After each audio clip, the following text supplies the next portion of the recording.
Graça e paz, queridos irmãos. Boa noite para vocês. Tudo bem? Hoje nós vamos falar esse tema aqui, qual a nossa postura diante do chamado de Deus 2. Não significa que são dois deuses. É que nós falamos qual a nossa postura diante do chamado de Deus 1, lá em Gênesis 22. Como o texto é muito grande, de 1 a 14, nós dividimos isso em duas mensagens. Então eu queria, antes de mais nada, eu queria ler esse texto aqui de 1 a 14, que diz assim: então disse, quem quiser abrir a sua Bíblia, é Gênesis 22, de 5 a 14. Diz assim: então disse a seus servos: esperai aqui com o juramento, eu e o rapaz iremos até lá e, havendo adorado, voltaremos para junto de vós. Tomou Abraão a lenha do holocausto e a colocou sobre Isaque, seu filho. Ele, porém, levava nas mãos o fogo e o seu cutelo. Assim caminhavam juntos. Quando Isaque disse a Abraão, seu pai: meu pai, eis-me aqui, meu filho. Perguntou-lhe Isaque: eis o fogo e a lenha, mas onde está o cordeiro para o holocausto? Perguntinha, né? Respondeu Abraão: Deus proverá para si, meu filho, o cordeiro para o holocausto. E seguiam ambos juntos. Chegaram ao lugar que Deus havia designado.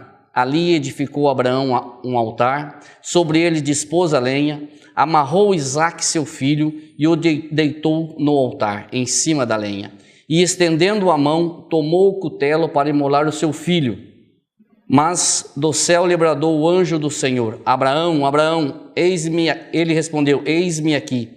Então lhe disse: não estendas a mão sobre o rapaz, e nada lhe faças, pois agora sei que temes a Deus, porquanto não me negaste o seu filho, o teu único filho. Tendo Abraão erguido os olhos, viu atrás de si um carneiro preso pelos chifres entre os arbustos.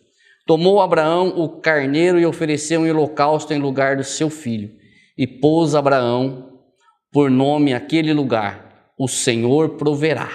Daí diz eles até o dia de hoje: no monte do Senhor se proverá.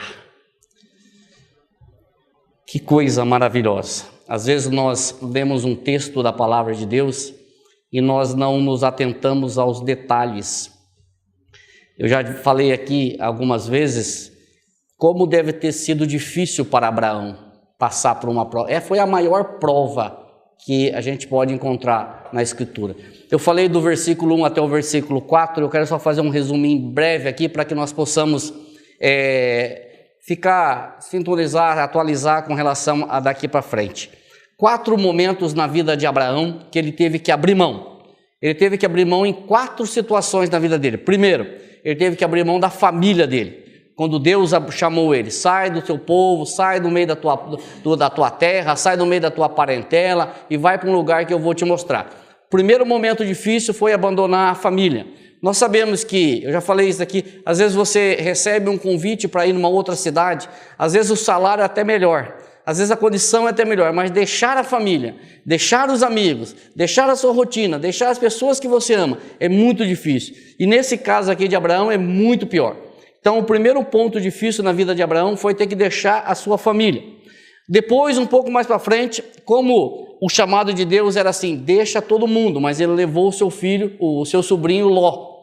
E lá na frente ele teve um problema muito sério com o sobrinho Ló. Quando os pastores de Ló com os pastores de Abraão começaram a brigar por causa de água e pastagem.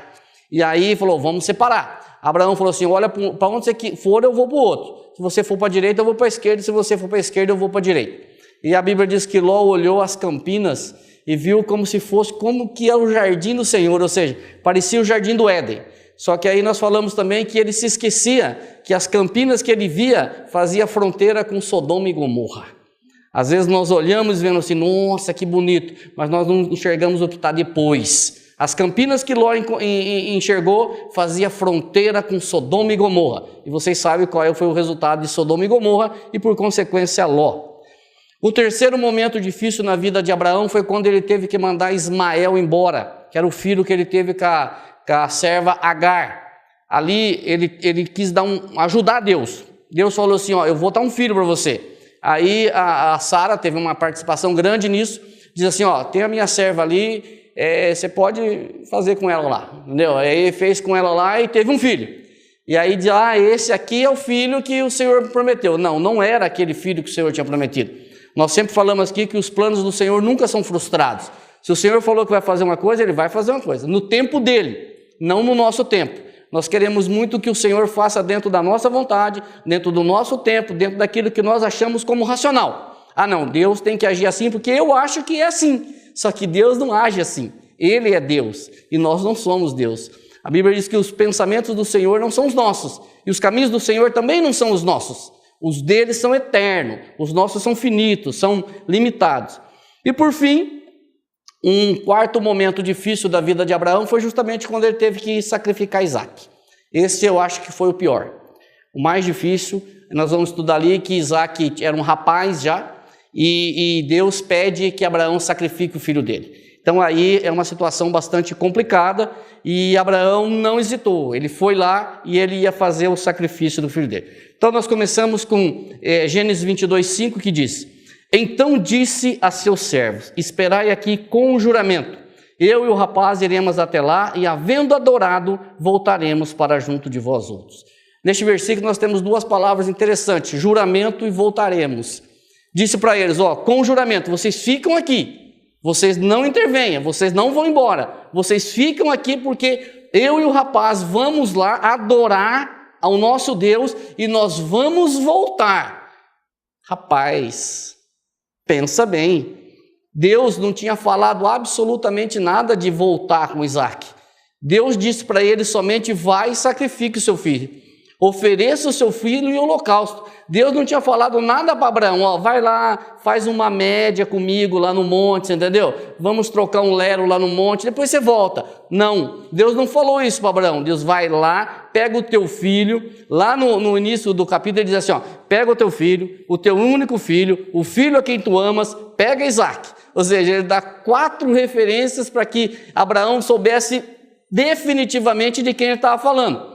Não era um sobrinho, não era Ismael, não era o filho de uma serva, não era ninguém, era Isaac que Deus estava falando. E ele diz, voltaremos. Eu coloquei aqui, como pode falar isso? Deus não tinha falado absolutamente nada sobre a ressurreição de Isaac.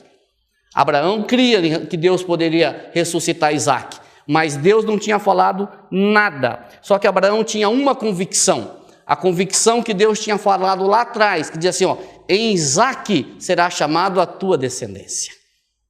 Essa era a convicção de Abraão, porque Abraão conhecia o Deus. Nós vamos falar já sobre isso. Abraão conhecia o Deus, e Deus tinha dito lá atrás, Abraão, em Isaac será chamada a tua descendência. Opa! Se Deus disse que em Isaac será chamada a minha descendência, como é que Deus vai mandar matar o meu filho? Então, era essa, a fé de Abraão estava justamente nisso. E uma outra coisa, Abraão conhecia Deus.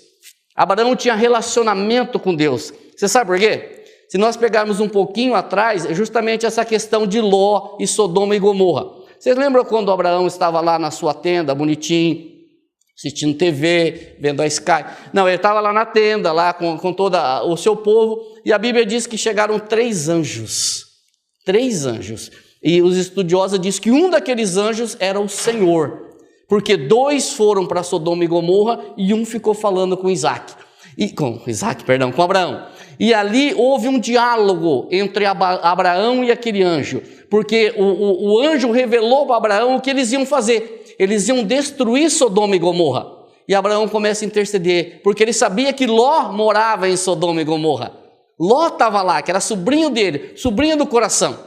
Ló morava em Sodoma e Gomorra, e os anjos diziam o seguinte, nós vamos destruir Sodoma e Gomorra. Aí Abraão começa a interceder com Deus, conversar com Deus, dizer assim, Senhor, se tiver 50 justos lá, o Senhor é um Deus justo. Se tiver 50 justos, o Senhor vai destruir os 50 justos com os injustos?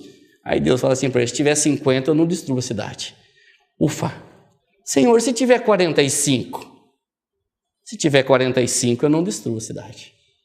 Senhor, se tiver 30. Se tiver 30, eu não destruo a cidade. Só que aí ele viu que a conta estava curta demais.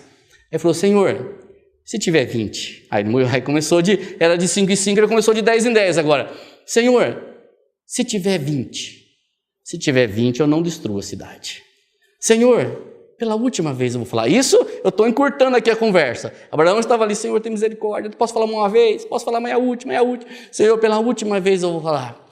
Se tiver 10, eu não destruo a cidade. Aí Abraão parou de falar. E nós sabemos o resultado de Sodoma e Gomorra. Saíram só Ló, a sua esposa, suas 2 filhas, e a esposa olhou para trás e virou uma estátua de sal. Então salvaram-se 3 pessoas. E dali surgiram os amonitas e os moabitas, que foram inimigos do povo de Israel lá para frente. Mas eu quero dizer o seguinte, que Abraão conhecia Deus. E aí eu faço uma pergunta aqui para nós, não para vocês, para mim, para nós. A nossa oração constante é essa: Senhor, eu quero um relacionamento pessoal com o Senhor. Senhor, eu quero te conhecer. Eu quero te conhecer. Vocês que são casados há mais tempo, sabem que quanto mais relacionamento, mais a gente conhece as pessoas. Por isso que a gente briga assim, o namoro à distância é muito difícil você conhecer, porque você não tem relacionamento. Marido e mulher tem relacionamento, conhece as pessoas, e com Deus é a mesma coisa. Quanto mais relacionamento nós tivermos com o Senhor, mais nós conhecemos o Senhor. Só que mais você vê que você não vale nada, como eu também. Nós temos falado o seguinte, o exemplo da lâmpada, eu falado sempre isso. Quanto mais perto eu chego daquela lâmpada, mais eu vejo as minhas imperfeições, mais eu vejo como eu sou feio. Quanto mais eu me afasto daquela lâmpada, ou você também, mais você percebe que você é bonito. Quando você vê o vulto assim, nossa, que bonito. Quando você chega perto, você fala, que coisa feia. Por quê? Com Deus é uma coisa. Quanto mais nós nos relacionamos com Deus, mais nós percebemos a sua santidade e mais nós percebemos quanto eu preciso dele. Esta é a nossa oração. Senhor, eu quero te conhecer. Permita-me, Senhor, conhecer a ti. Por que eu digo isso? Porque alguns pensadores do passado diziam que era impossível conhecer a Deus, que não podia conhecer a Deus, que o homem não tinha essa capacidade de conhecer a Deus. Realmente, só que Deus se revela ao homem através do Espírito Santo. Nós conhecemos o Pai através do Filho. Quando Jesus disse assim, quando alguém diz, Senhor, mostra-nos o caminho do Pai, ele diz assim, por que você quer ir ao Pai? Você está me vendo? Quem me vê, vê o Pai. Nós temos o Filho, nós conhecemos o Filho. Então a minha oração é essa: Senhor Jesus Cristo, me ensina, me ajuda, eu quero conhecer a Ti. E aí eu busco um livro de João, capítulo 17, versículo 3, que diz assim: e a vida eterna é esta, que conheça a Ti, o único Deus verdadeiro, e a Jesus Cristo a quem enviaste. Quem que fez essa oração? O próprio Jesus Cristo. João 17, se você quer ler ali, João 17, Jesus Cristo orando: Pai, a vida eterna é esta, que conheça a Ti, o único Deus verdadeiro, e a Jesus Cristo a quem enviaste. E o mesmo João, na sua primeira carta, ele diz assim: também sabemos que o Filho já veio e nos deu entendimento para conhecermos aquele que é verdadeiro. Estamos naquele que é verdadeiro, isto é, em seu Filho Jesus Cristo. Este é o verdadeiro Deus e a vida eterna. Aonde está a vida eterna? No Filho. Você quer ter a vida eterna? Conheça o Filho. Você quer ter a vida eterna? Tenha o Filho como Senhor e Salvador da tua vida, da tua alma. Aonde está a vida eterna? No Filho. Quem que nós temos que nos conhecer? O Filho. O Filho. Abraão cria que Deus era poderoso para ressuscitar Isaque. Ele cria nisso, porque quando nós vamos lá para os heróis da fé, lá em Hebreus 11, que cita sobre Abraão, o escritor aos Hebreus fala justamente isso. Ele diz assim, pela fé, Abraão, quando posto à prova, ofereceu Isaque. Estava mesmo para sacrificar o seu unigênito, aquele que acolheu alegremente as promessas, a quem se havia dito: em Isaque será chamada a sua descendência. porque considerou que Deus era poderoso até para ressuscitá-lo dentre os mortos, de onde também figuradamente o recobrou. Abraão cria nisso, que Deus era poderoso para ressuscitar Isaac, só que Deus não tinha feito essa promessa. Deus não tinha falado para Abraão, ó, vai lá que eu vou fazer isso. Deus falou para ele, vai lá e sacrifica. Às vezes o Senhor pede, manda-nos, só que nós já queremos primeiro a resposta, né? Porque aí eu vou sossegado. Bom, se Deus vai fazer assim, então eu vou. Não, o Senhor às vezes manda-nos. E eu vou dizer para vocês, não sei se acontece só comigo, certeza que com vocês também. Todos nós somos provados. Todos nós. Nós já falamos aqui, existe uma diferença grande entre provação e tentação. Deus não tenta ninguém. Quem tenta é o diabo. Deus prova. Deus prova, e Ele prova sempre de acordo com a nossa capacidade de cumprir, porque é Ele mesmo que nos supre para que nós possamos vencer aquela provação. É Ele mesmo que nos dá a capacidade para que nós possamos superar aquela provação. Agora, Deus prova cada um de nós. Deus prova, nós temos aprendido aqui nas quarta-feiras de manhã, que é interessante que quando o povo saiu do deserto, lá do Egito, perdão, se você busca lá em número, você vai ver que está dizendo...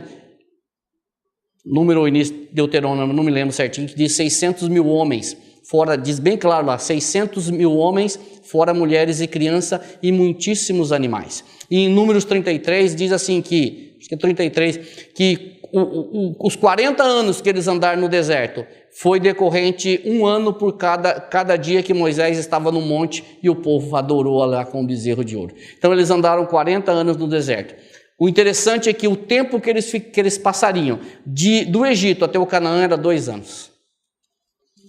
2 anos. Se eles fossem obedientes, em 2 anos eles estariam na terra de Canaã. Eles ficaram 40 anos no deserto. Aquela geração morreu toda no deserto. Só entraram 2 pessoas, Josué e Caleb, como vocês sabem muito bem. Todos os demais morreram no deserto. E a gente tem conversado aqui, às vezes nós estamos assim, ó, rodando, né? Rodando. E o Senhor está dizendo, vem em mim, filho. Vem para mim. Vem comigo. E a gente fica assim, ó, rodando no deserto. Vai para cá, vem para cá. E vai no deserto, leva picada de serpente. E chega em Mara, e as águas são amargas. E vai lá e não tem água e não tem comida. A gente pega o maná, vem codornize. E a gente fica rodando. E o Senhor está dizendo, ó, é aqui, filho. Vem em mim. Em Cristo. E a gente fica rodando. O Senhor fica nos provando até que nós encontramos o caminho, que é o caminho da graça do Senhor Jesus Cristo.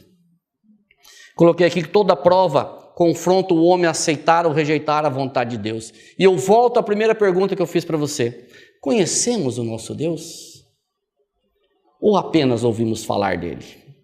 Ou então tem uns relances assim, já me falaram a respeito desse tal Jesus aí.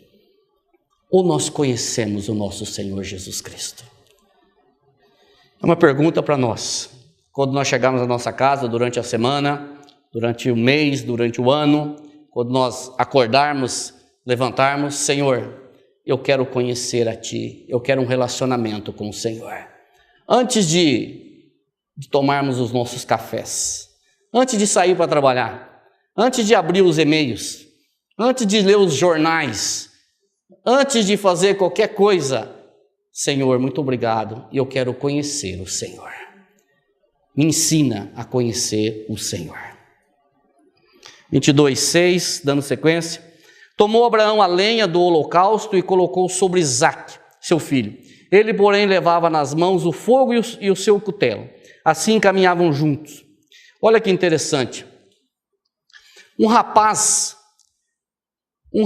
a Bíblia fala que Isaque era um rapaz que podia levar lenha montanha acima, podia muito bem correr montanha abaixo, podia?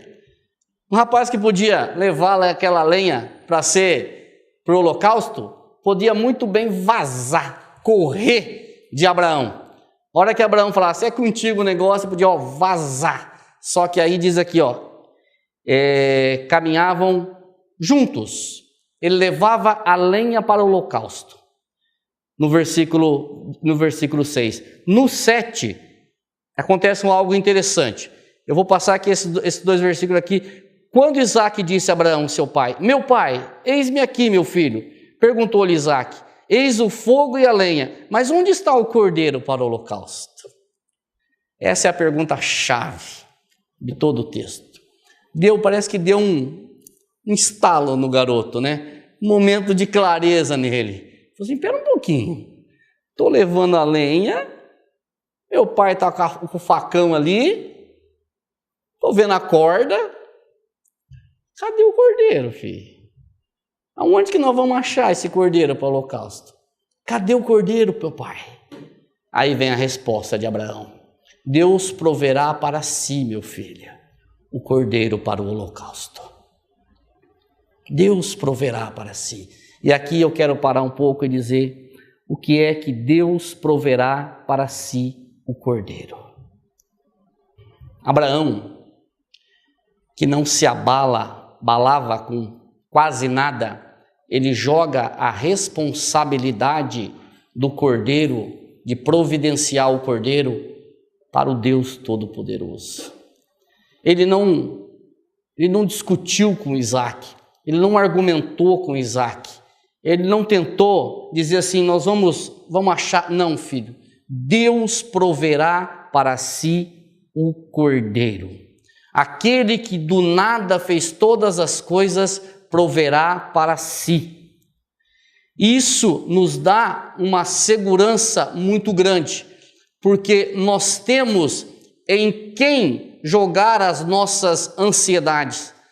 Nós temos para quem pedir socorro na hora da angústia, seja lá qual for a angústia. Nós estamos vivendo numa época em que as pessoas dizem que a doença do século é o estresse, não é isso? Que o estresse tem levado pessoas para os hospitais, tem levado pessoas para os manicômios, tem levado pessoas para o cemitério. A Carla é psicóloga, pode me ajudar nessa. Quantas pessoas vão procurar consultórios? Estão doentes. E aí qual é o diagnóstico? Você está estressada, você está angustiada. Nós vivemos num período de angústia, nós não sabemos o que vai acontecer amanhã. E isso daqui não é a letra daquela música, o que será amanhã? Quem pode responder? Não é isso, o que será do amanhã? Quem poderá responder? O único que pode responder o que será de amanhã na nossa vida é o Senhor. A nossa vida está oculta em Cristo. A vida do cristão está segura em Cristo. O nosso socorro, aonde nós podemos colocar a nossa angústia, aonde nós podemos colocar os nossos problemas, as nossas dificuldades, é no Senhor. E isso daqui não é papinho de pregador. Isso é a pura realidade, porque se nós como cristãos, como filhos de Deus, conhecedores de Jesus Cristo, conhecedores do Deus Todo-Poderoso, não jogarmos as nossas ansiedades sobre Ele, aonde é que nós vamos buscar socorro, irmãos? Aonde? Aí eu volto à pergunta: nós estamos buscando socorro no Senhor? Clama a mim e responder-te-ei, diz o Senhor, e anunciar-te-ei coisas grandes e ocultas que ainda não sabes. Vinde a mim, todos que estáis cansados e sobrecarregados, e eu vos aliviarei. Tomai sobre vós o meu jugo. Aprenda de mim, que sou manso e humilde de coração. Vem em mim beber água limpa. Venha, aqui é de graça, diz o Senhor. Uma mensagem para todos vocês que estão de coração, para todos nós que estamos com os corações doendo às vezes. Senhor, amanhã é segunda-feira, o que vai ser lá no meu emprego? Senhor, nós já passamos a primeira quinzena e a minha meta, eu não consegui cumprir a meta da primeira quinzena. Senhor, eu não vendi nada. Senhor, a minha empresa está no vermelho. Senhor, como é que está a minha casa? Temas práticos do dia a dia. Senhor, a minha gráfica. Senhor, tem misericórdia de mim. Coloca as suas ansiedades no colo do Senhor, na cruz do Calvário. E nós vamos ver aqui um pouco mais para frente. Isso nos é maravilhoso, lançar sobre Cristo toda a nossa ansiedade, e Ele nos dá base para isso. Primeira carta de Pedro 5,7 diz assim, lançai sobre Ele toda a vossa ansiedade, porque Ele tem desprezado vós? Não, porque Ele tem cuidado de vós. Porque Ele tem cuidado de vós. Lança sobre Ele toda a sua ansiedade. Falar é fácil, né, Flávio? É mais fácil do que fazer, mas vamos fazer, porque a gente passa as mesmas dificuldades, às vezes piores, porque o peso que para quem está aqui falando é muito maior, mas lançamos sobre Ele toda a nossa ansiedade, porque nós achamos às vezes que tem algumas ansiedades, alguns problemas que o Senhor não conhece. Eu conheço melhor do que Ele não, irmãos. Ele conhece todas as suas ansiedades, todos os seus problemas, todas as suas palavras, boas e más, antes de você as pronunciar. Ele sabe todas elas. Então, vamos colocar diante do Senhor, como Pedro, como Abraão disse, filho, Deus proverá para ti. Não para mim. Deus não vai prover para mim, Ele vai prover para si o cordeiro. É Ele que está nessa história, é com Ele esse negócio. Ele vai prover para si o cordeiro. Outro detalhe desse versículo é que ele é profético. Sabia disso? Quando o Senhor diz assim, Ele proverá para si o cordeiro. Ele está falando de Cristo Jesus. Ele proverá o cordeiro. Irmãos, nós não podemos esquecer que a Bíblia, ela fala de Gênesis a Apocalipse, ela só tem um herói, Cristo Jesus. A Bíblia só fala de Cristo. Cada versículo que você ler na Bíblia, você encontra Cristo. Alguém diz assim, que se você não encontrar Cristo na leitura da Bíblia, volta e lê de novo, que você não entendeu nada. Porque ela fala de Jesus Cristo. E o interessante é que a Bíblia diz que antes de você nascer, antes de você pecar, Deus já tinha providenciado o perdão do seu pecado. Isso é loucura.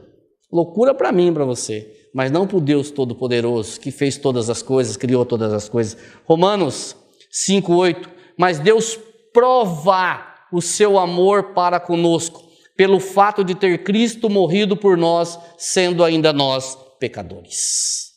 Cristo morreu por mim, Cristo morreu por você, quando eu e você ainda éramos pecadores. Gênesis 22, 9 e 10. Chegaram ao lugar que Deus havia designado. Ali edificou Abraão um altar, sobre ele dispôs a lenha, amarrou Isaque, seu filho, e o deitou no altar, em cima da lenha. E estendendo a mão, tomou o cutelo para imolar o seu filho. Você sabe o que significa Moriá? Moriá significa ordenado, considerado, designado por Deus ou temor. Moriá foi o lugar que Deus designou para Abraão fazer aquilo. E com temor e não medo, Abraão foi para Moriá. Com temor e não medo, Abraão foi para Moriá.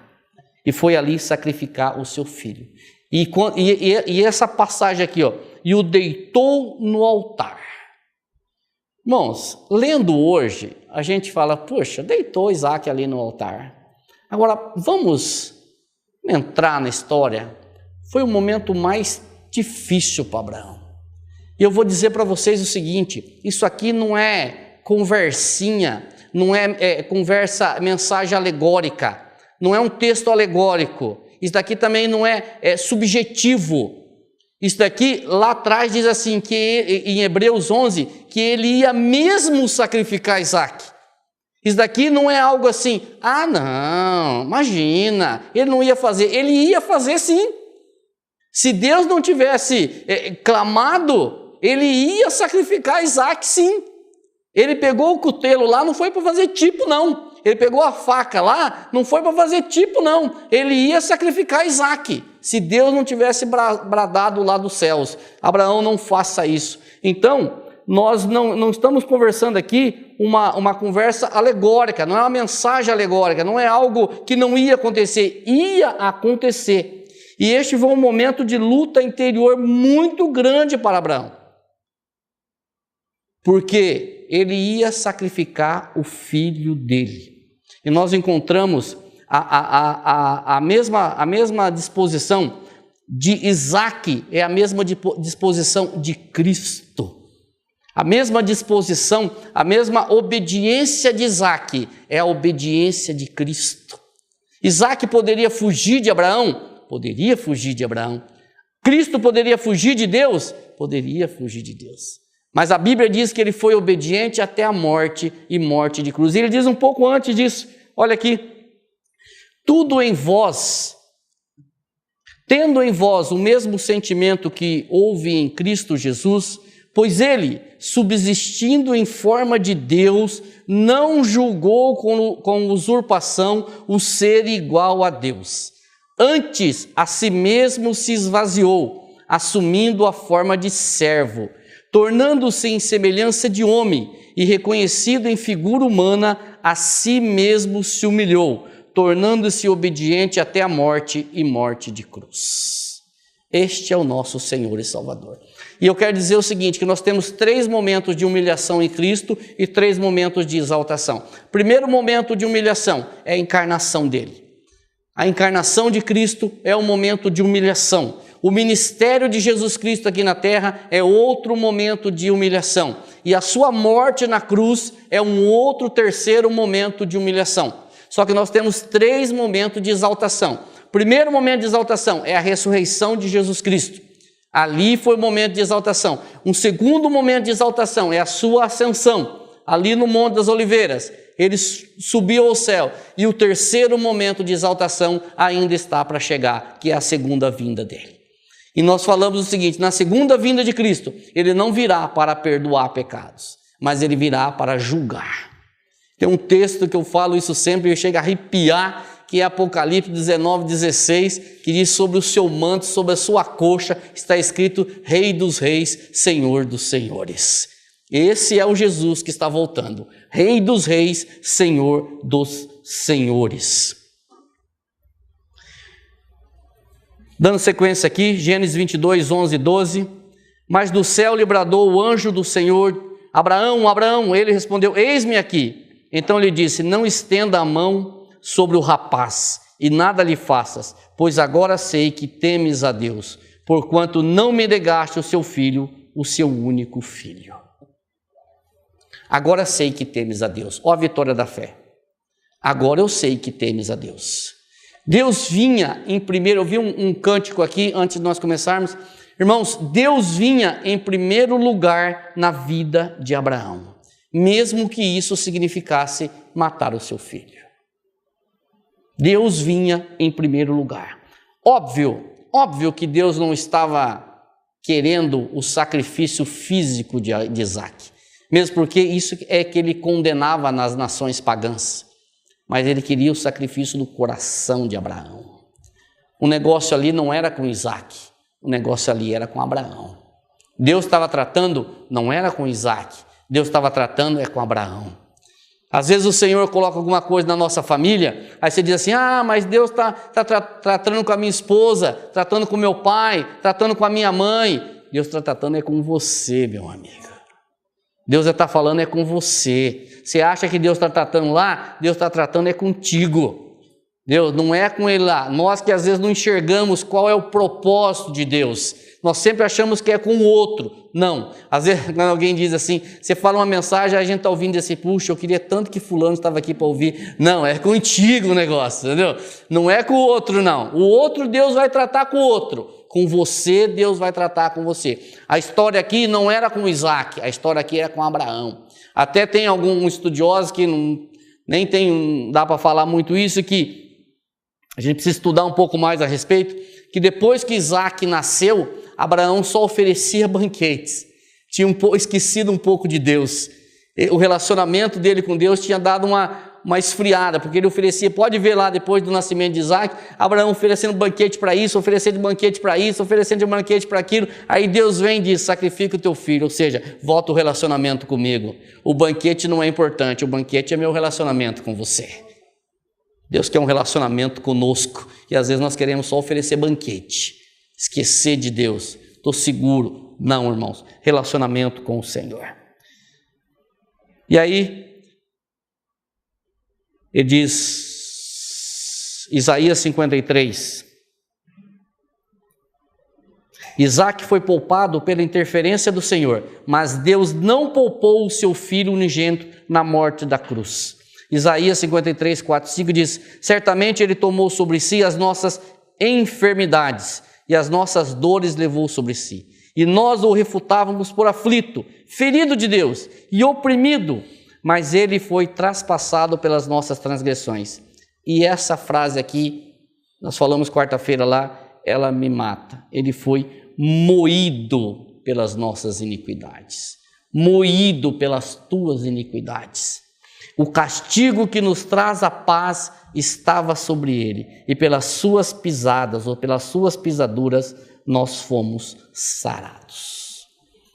Esse é o Senhor. Isaac foi poupado lá no Monte Moriá, só que o Filho de Deus não foi poupado lá na cruz do Calvário. Abraão estava dando o melhor dele para o melhor que é Deus. Só que Deus deu o melhor dele para os piores, que sou eu e você. Ele deu o melhor. Até a gente lá de quarta-feira diz assim, uma pessoa diz assim, mas precisava Deus matar Jesus? Né? Até uma pergunta, mas precisava mesmo? Precisava. Se Deus tivesse uma outra forma para me salvar e salvar você, você pode ter certeza que ele teria usado. Mas a forma que ele usou foi matar o filho dele na cruz do Calvário, para que você pudesse ter vida, para que eu pudesse ter vida, para que nós pudéssemos dizer, Senhor, obrigado por esta salvação, e eu creio que eu vou morar contigo na vida eterna. E hoje nós podemos dizer isso com certeza. Alguns. Gênesis 22, 14 e 15, eu vou terminando. Tendo Abraão erguido os olhos, viu atrás de si um carneiro, preso pelo chifre entre os arbustos. Tomou Abraão o carneiro e ofereceu em holocausto em lugar de seu filho. E pôs Abraão por nome aquele lugar, o Senhor proverá. Daí dizer-se até o dia de hoje, no monte do Senhor se proverá. Note o paralelo. O carneiro que substitui Isaac representa o filho que nos substitui naquela cruz. A morte de Cristo, uma morte substitutiva por mim. De quem que era aquela cruz? Até tem essa pergunta, eu acho que vocês já ouviram ela muitas vezes, mas eu vou falar de novo. Quando passou aquele filme Paixão de Cristo, aqui do Mel Gibson, e muitos pastores foram assistir aquele filme. E as pessoas perguntaram para o pastor Glênio, pastor, quem matou Jesus Cristo? Ele falou, eu. Como? O meu pecado e o teu pecado matou Jesus Cristo. Ah, não foram os romanos? Não foram os judeus? Não, foram também eles, mas o pecado deles. Foi o meu pecado que matou. Mas como assim? A Bíblia diz que eu e você nascemos pecador, querido. E nós íamos para o inferno.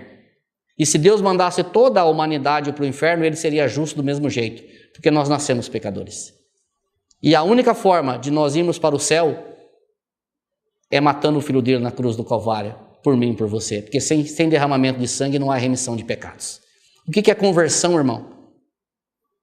Mudei. Eu estava indo para o inferno, o Senhor converteu meu coração e agora eu voltei e eu vou para o céu. Isto é evangelho. Isaac foi amarrado, Cristo foi pregado.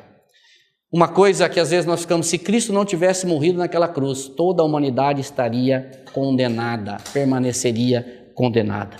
Deus enviou o seu Filho para que nós pudéssemos ser salvos. Esse texto aqui é maravilhoso, de João 3,16, porque Deus amou o mundo de tal maneira que deu o seu único Filho para que todo aquele que nele crê não pereça, mas tenha a vida eterna. Todo aquele que nele crê, não é no pastor, todo aquele que crê no Filho de Deus, todo aquele que crê em Cristo Jesus, não perece, mas tem a vida eterna. O que aconteceu ali naquele Monte Moriá foi um pano de fundo do que aconteceu na cruz do Calvário. Irmãos, nós vamos ler aqui um pouco mais para frente, tudo o que acontece na Bíblia, a Bíblia diz assim, eu vou ler esse versículo mais para frente, tudo o que foi escrito para que a gente possa entender, para que nós não cometemos os mesmos erros. Olha para o povo do Egito, não cometa os mesmos erros. Não seja tão incrédulos quanto eles. Olha para os profetas, veja o que aconteceu, para que nós não façamos as mesmas coisas que eles. O que aconteceu ali no Monte Moriá foi um pano de fundo do que aconteceu na cruz. A morte de Jesus significou a vitória sobre a morte. Deus providenciou isso para nós. 1 Coríntios 15, 55. Onde está, ó morte, a tua vitória? Onde está, ó morte, o teu aguilhão? E no finalzinho do versículo anterior diz assim: tragada foi a morte na vitória. Tragada foi a morte pela vitória. Vitória minha? Vitória tua? Vitória de Cristo. Foi Ele que venceu a morte. Fui eu e você. Nós vencemos em quem? Em Cristo. Mas a morte foi tragada pela vitória de Cristo. Irmãos, como eu coloquei esse versículo, vou colocar: pois tudo quanto outrora foi escrito, para o nosso ensino foi escrito, a fim de que pela paciência e pela consolação das Escrituras tenhamos esperança. Qual é a minha, qual é a sua esperança? Qual é a razão da tua fé? Alguém já perguntou isso para você? Qual é a razão da tua fé? Você crê? Você crê em quê? Você crê por quê? E você crê baseado no quê? Tem certeza que esse Jesus, meu amigo, eu tenho certeza, porque Ele é o meu Senhor, Senhor da minha vida. Isaac subiu no Moriá e desceu, amparado pelo seu pai. Jesus subiu na cruz do Calvário e desceu, entre aspas, aparentemente derrotado. Jesus, quando desceu daquela cruz, foi retirado daquela cruz, ele foi retirado aparentemente derrotado. As pessoas ampararam, cobriram ele. Até alguns discípulos depois já falaram assim: Pedro falou, vou pescar. Vou pescar porque o negócio acabou. Não tem mais nada para fazer, vou pescar. Jesus aparentemente desceu derrotado. Mas o que parecia derrota foi a nossa vitória sobre a morte, irmãos. Sobre o pecado. Romanos 6,6, sabendo isto, que o pecado não faz mais, não é que não faz mais parte, ele não é mais dono nosso. O pecado não é mais o teu Senhor se você crê em Cristo. O pecado não domina mais você. Irmão, mas você não peca, mas peco. Mas o meu pecado já foi perdoado na cruz do Calvário. Quando Cristo foi crucificado daquela cruz, Ele levou o seu pecado. A morte de Jesus Cristo na cruz é a nossa vitória sobre o pecado. Eu não sirvo mais Ele como Ele sendo o meu Senhor. O meu Senhor é Jesus Cristo, não é mais o pecado. Eu não faço mais aquilo que o pecado ordena. Ele não é mais o meu Senhor e não é mais o teu Senhor. Se você crê. Irmãos, Cristo é mais do que um exemplo. Ele é aquele que carrega os nossos pecados. Jesus sofreu a maldição do pecado, aceitou o castigo que os nossos pecados mereciam e forneceu o perdão e a liberdade da servidão do pecado. Tudo em Cristo. Tudo em Cristo. João 15,5. Sem mim nada podeis fazer. Isso é a pura realidade. É em Cristo. Você quer vitória? É em Cristo. Aonde que você joga os seus problemas? É em Cristo. É na cruz do Calvário. Amém? Que Deus nos abençoe.